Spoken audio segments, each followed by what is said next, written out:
Another in a series of videos we're doing where we're building a project truck, this Nissan Navara NP300. So it's starting to look good now. We've got the wheel spacers, the snorkels, the grills. Right, what we're looking at is we're going to change these chrome surrounds there to from the standard chrome surround to the new chrome surround with the built-in DRL. So we'll do a little demo to show you what that looks like quickly, and then we'll talk you through how to install it and wire it in. Okay, we've come outside because we couldn't do the demo inside. So this is what we're going to fit. We're going to fit these DRL lights here. So if you have a look, that's what they look like fitted, and we're going to show you how to do that if you keep watching the video. But in terms of functionality, when you turn the car on, it's a slight delay, and when it gets to 14 volts, they'll come on. So there's a slight delay when you turn them on. They come on. You notice we've got the standard DRL lights here on as well. And then if you turn the headlights on, you'll notice the DRLs dim. So do that a couple of times, Ian.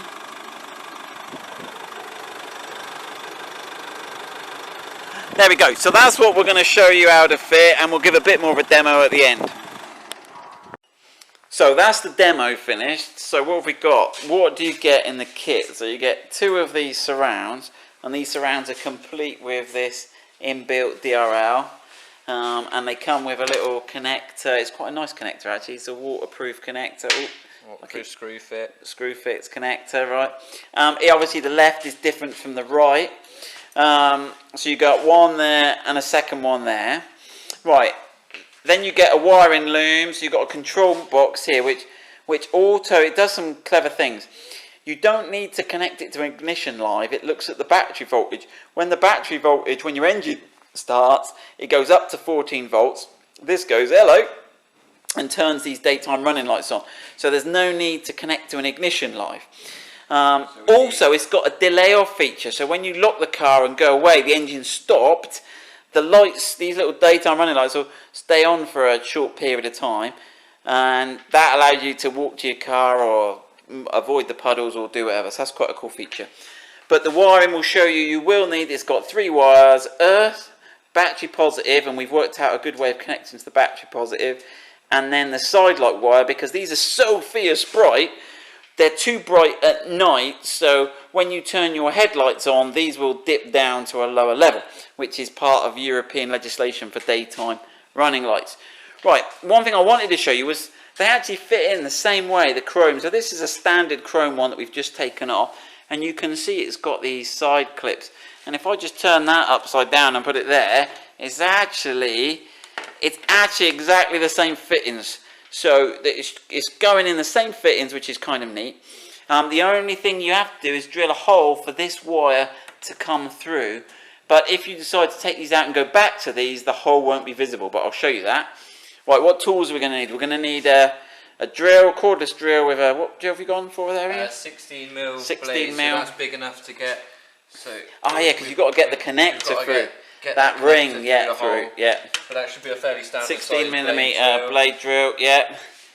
Screwdriver for the grill, because we're going to take the grill off. Yeah. To give us better access. And then 10mm socket and T20 Torx. And what's the torque? Therefore, taking the wheel arch liner out, moving the wheel arch liner out of the way, and then we've got a 12mm for our battery negative. Right, what are we going to do first? Let's have a start. You can take the grill out. Should we just get? Yeah, let's get the grill out. Better access into it. So we're taking the grill out because it's just going to make it easier to thread the wire, and it's so quick to do. So there's these little sort of 2-part fixings, these little rivets. You'll have some little screws. They might be the same as that, where you just lift the centre. You might have to pop the.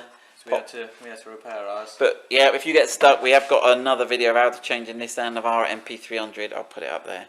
But whip the grill out, super quick. Hopefully. No. Look like you're a pro, Ian. It all goes wrong when you say that. Yeah. Pressure. Right. What are you fertling with now? The clips. The clips. Right then. Are you just pushing up the underneath bit of those clips? Who fitted that grill? Me. Yeah, I know. It was you. Go on, Tiger.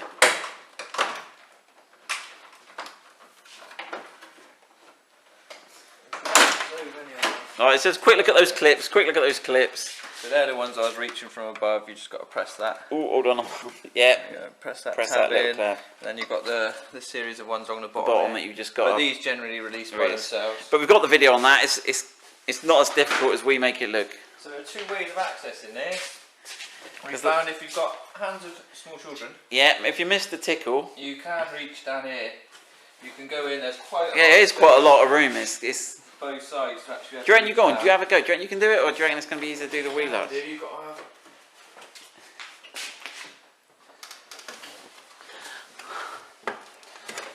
You just got to be able to. It's reaching the bottom corner that's the difficult bit. Oh, he's got 3 out. He's nearly there. Go on.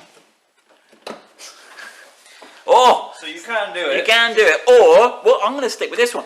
Or you can go in through your back of your wheel arch. That's the easy way. But yeah, you've got two 10mm sockets underneath and a Torx at the side there, and that will allow you just to pop the wheel arch, the base of the wheel arch, give you a bit more room, a bit more direct for this side anyway at least. But it's all dirty under there.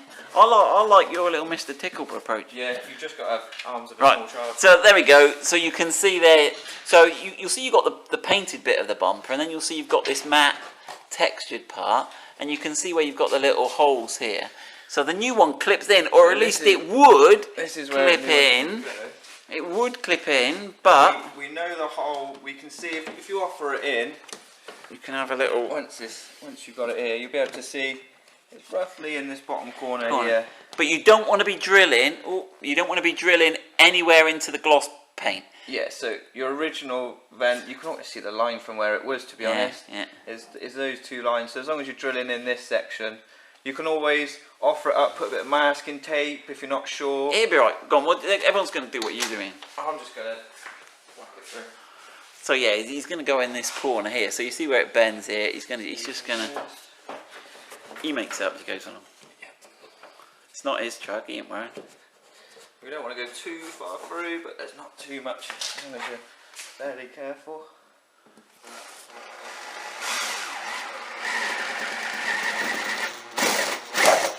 Look at that.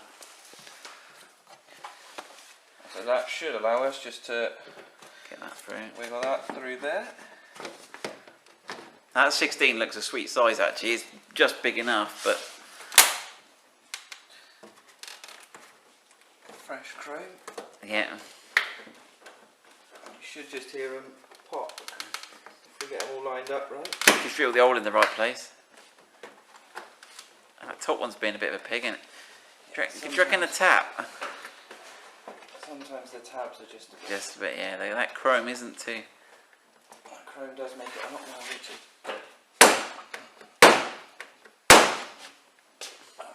I think that's got it. Yeah. Right. So that's got that in. Right, so now you've got to get your... so we've already fitted the other side. Ian did that at the start. Right, now the key point to note is if you roll that up, Ian, the wiring loom, you've got one long connector. It's hard to see, you're going to have to believe me.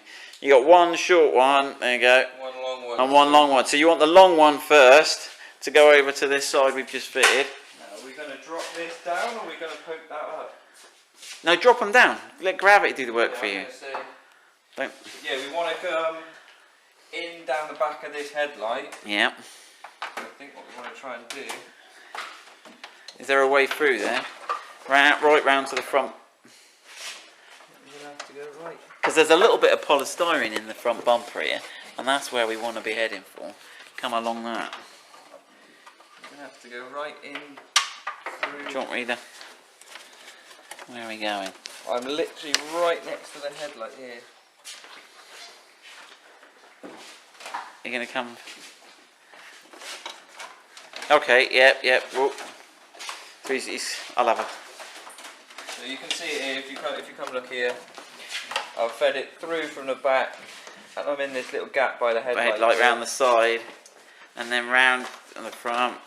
I'm just going to run it along.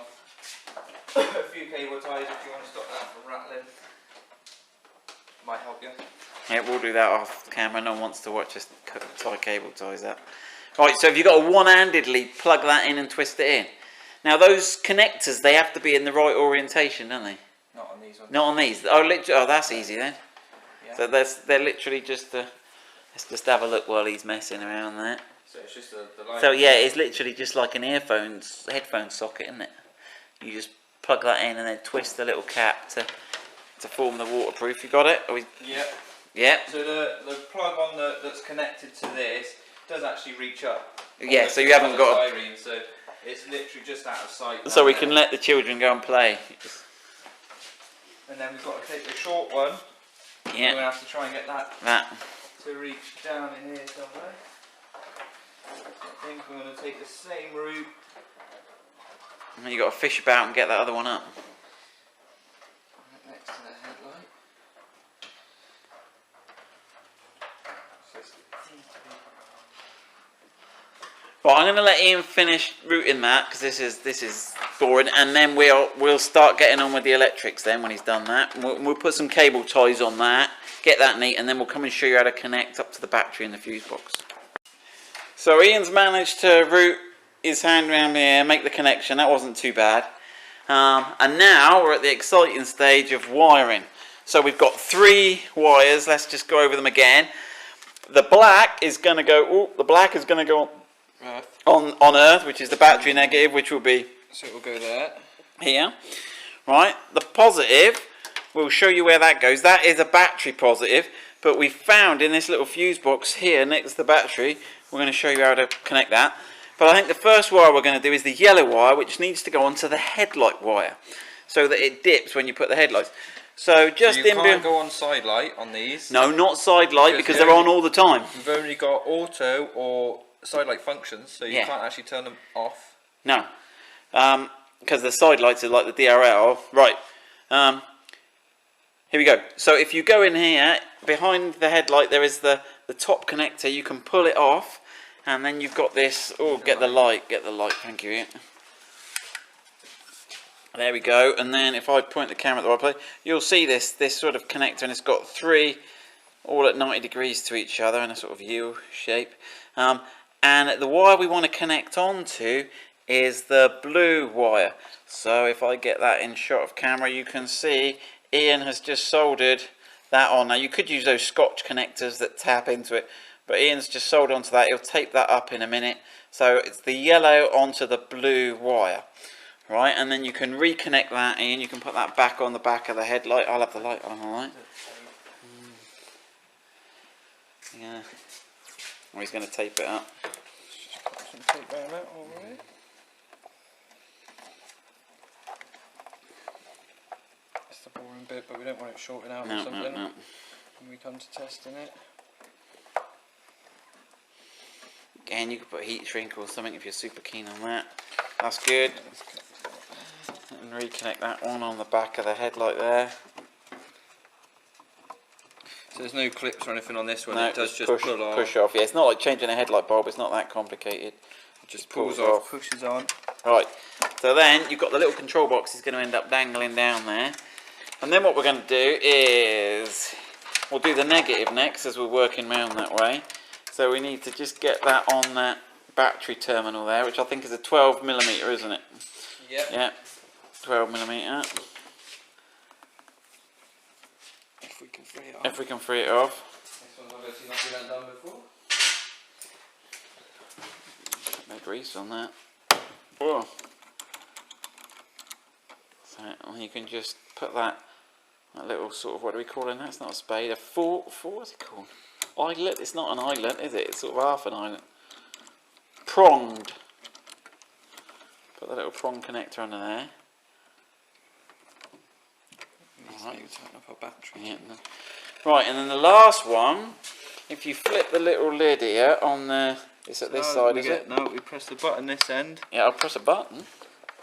Ah, and it flips up. You press the tab that end. Hold on, I'm not looking at it yet. There we go. Press the tab that end, ends up, and then this one just hinges up around. And what we found is we did some little poking around, and you can see there's some fuses in here, but there's some fuse bits that haven't got fuse in. But when you look in them, they've got little wires in, but only on which side? Only on the right-hand side, as I'm looking at it. So the back, towards the back of the engine compartment.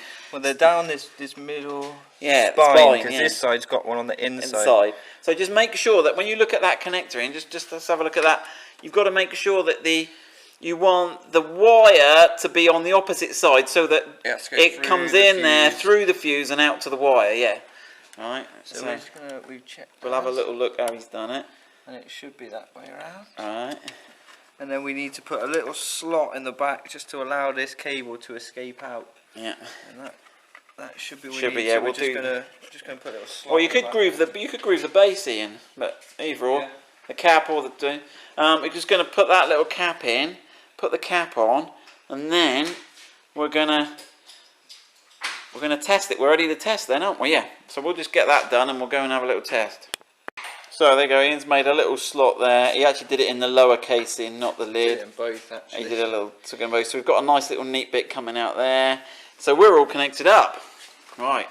It's time for the big reveal. Let's see if this works as it should. We haven't put the grill back in yet. So let me just zoom out a bit. Ready? Yep.